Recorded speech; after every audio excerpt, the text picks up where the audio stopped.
13 WMAZ Morning starts now. It's still cool across Macon this morning, but at least it's not as cold as it was yesterday. Some 20 degrees warmer.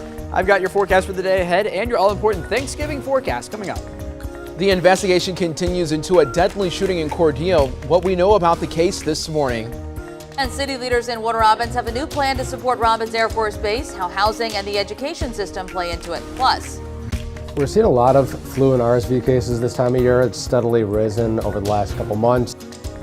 With an increase of flu and respiratory virus cases, we want you to stay safe during the holidays. What you need to know about the flu and RSV, all coming up.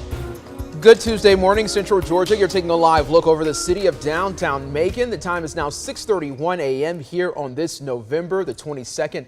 This Tuesday morning, it's looking good on you, Central Georgia. I'm Wanye Reese. And I'm Caitlin Heck, and it's feeling a whole lot better than it was yesterday morning. Yes, Alex, we are loving it. Yeah, looking at temperatures in the 40s this morning as opposed to the 20s and the mid-20s at that we saw yesterday. 46 in Macon right now, 47 in Warner Robins, 48 in Hawkinsville. We got 45 in Butler and in Montezuma this morning.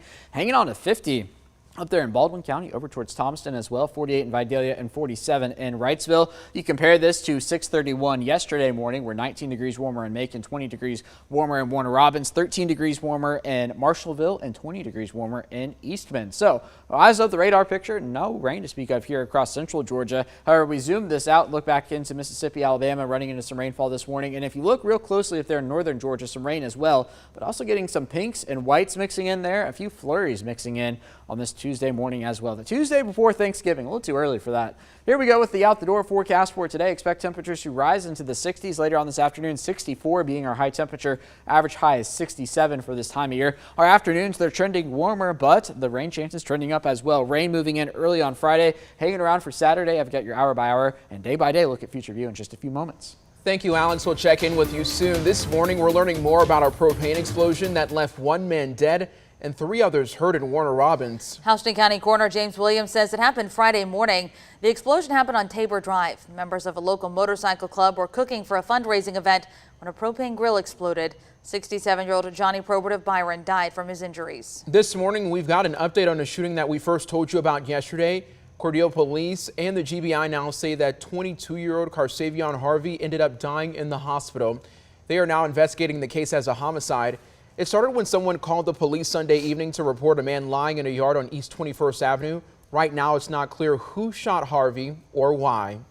6:33 here on your Tuesday morning. Right now, the city of Warner Robins adopted the first Robins Air Force Base sustainability plan in 18 years. In last night's city council meeting, they discussed how the plan promotes the growth and development of the base. Chief Operations Officer Daniel Rhodes says they are focusing on how to bring more housing to the area and how to support the Houston County education system. Rhodes says the plan is geared towards supporting active duty airmen and civilians, as well as all of Central Georgians.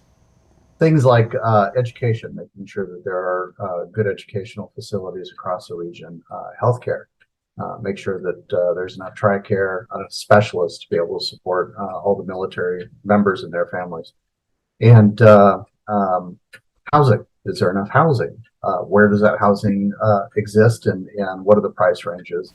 A Department of Defense corporation paid for the plan, which costs about $300,000 to develop. Well, this morning, the mom of a missing Chatham County toddler is in jail and charged with killing him. Authorities believe they found Quentin Simon's remains after searching for several weeks. The Chatham County Police announced they arrested 22-year-old Leilani Simon for the death of her 20-month-old son. Quentin went missing October 5th. About a week later, police determined Quentin had died and named his mother the prime suspect. Investigators searched the Chatham County landfill for Quentin's remains for weeks, and this past Friday, police believe they found the boy's remains and charged his mother with murder. 6:34, we now have answers on when Georgia counties can start Saturday voting in the upcoming runoff elections for U.S. Senate. Last week, the Secretary of State's office said there would be no Saturday early voting due to state law. Senator Raphael Warnock and Democratic groups filed suit arguing the law does not restrict runoffs. Republicans joined the side of the state opposing Saturday voting. And on Friday, a judge decided that Georgia's election code does not prohibit counties from holding advanced voting on a holiday weekend. The state appealed that ruling Monday, but just a few hours later, the courts of appeals again decided the counties can offer voting on Saturday. The Houston County Board of Elections told us regardless of the state's decision, they will not offer voting this Saturday. Macon Bibb will vote today on whether to have it. For more information on the runoffs, from how to vote, key dates, other local races, and more, you can find our Georgia 2022 runoff election guide. It's on 13WMAZ.com. You can also text the word VOTE to 478-752-1309, and we'll send a link to that runoff guide right to your cell phone. Now that we can enjoy gatherings as we normally would, our morning reporter TJ Anthony shows you some concerns some people should be aware of as Thanksgiving Day approaches. Plus, have you ever wondered when an emergency strikes how the EMA office gets their information? We show you how. The time's now 6:35 here on this beautiful Tuesday morning. Once again, it was great to walk out the door this morning and not have to have on 2 or 3 jackets or a hat. One jacket would suffice this morning. Yeah, it's definitely cold, but not in the 20s like we were seeing yesterday. A little closer to where we should be for this time of year, as opposed to the 20 degrees below average yesterday morning. Made it down to 25 before all was said and done. This morning, we're looking at temperatures in the 40s. Just 2 days away from Thanksgiving now. 46 in Macon, 47 in Warner Robins, 46 in Dublin this morning, 45 in Perry, and 50 in Milledgeville. Check this out. I pulled the radar up towards the north a little bit. There's Cherokee County there.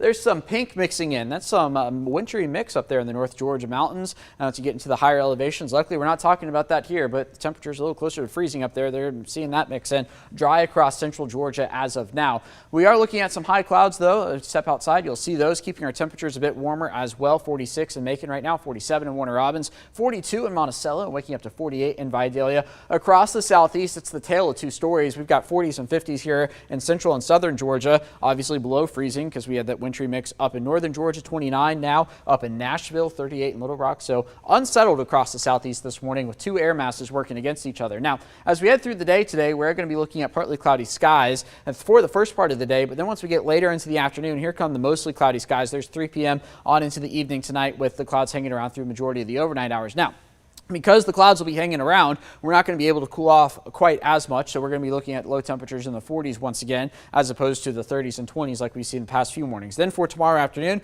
warming up a bit more, talking about temperatures closer to 70. I kept a high of about 69 here in Macon. And then starting Thanksgiving morning off in the 40s. Watching the parade up there in New York City, which you can watch right here on 13. That starts at 9 a.m. As we head through the day, temperatures warming into the 60s with the clouds continuing to move in. Now, that is all going to be ahead of our next weather maker. Notice the timing difference on this. Now, we were talking about the Christmas light extravaganza downtown, so let's watch the timing and talk about that. Here we are Friday morning, widespread rain across central Georgia according to the European model. The GFS keeping that back out over Mississippi and Alabama at this time. Here we are at 5 p.m. If the European holds true, maybe we're dry in central Georgia for Friday night. That's the hope at least, but if the GFS comes to fruition, we would have another round of rain moving in. So again, the model's all over the place. I don't think we have a pretty good idea just yet of how that's going to shape up. Regardless, another system pushing through Saturday night, it looks like, into Sunday. So increasing late week rain chances. I've got an 80% chance rain on Friday and on Saturday for us here in central Georgia.